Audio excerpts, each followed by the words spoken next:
મને આજે પ્રમુખ બનાવવામાં આવી છે, એ પણ વગર ચૂંટાય, એટલે મને બહુ ખુશી થાય છે. આજે હું બધા જે નિર્ણયો લઈશ એ સાકાર એટલે કે અમલમાં આવશે. અને મિહિરભાઈ પટેલે મને આજે ચાર્જ સોંપ્યો છે બોરસદ તાલુકાના પ્રમુખ બનવાનો, એ બદલ એમનો ખૂબ ખૂબ આભાર. Thank you. 9 કેટલા પર્સન્ટેજ આવ્યા? 98. આજે કેવા પ્રકારના નિર્ણયો લઈશ? ખાસ કોઈ નિર્ણય તે નક્કી કર્યો છે? એટલે કે જે સ્કૂલમાં હોય, અમુક સ્કૂલમાં કે 1 થી 8 ધોરણ માટે એક જ વર્ગ હોય, તો એમને આપણે દાન ભેગું કરીને બીજા વર્ગો બનાવી શકીએ છીએ. એ નિર્ણય લેવાનું મેં નક્કી કર્યું છે. આજે જે વિકાસ છે એના માટે પણ સારા કાર્યો થાય એની તકેદારી લઈશ. કેટલી ખુશી છે? મને આજે બહુ જ ખુશી થાય છે કે હું પ્રમુખ બની છું અને આજે મારું ઇન્ટરવ્યુ લેવામાં આવ્યું છે.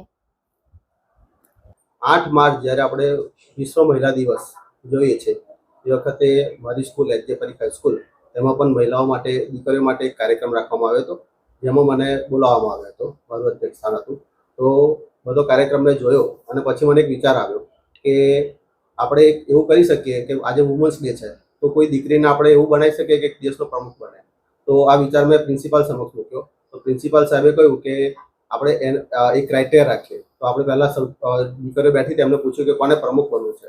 તો એમાંથી 7 દીકરીઓ ઊભી થઈ કે મારે પ્રમુખ બનવું છે. તો આપણે ક્રાઇટેરિયા એવો રાખ્યો કે જેના 97-98% આવશે એને આપણે પ્રમુખ બનાવીશું.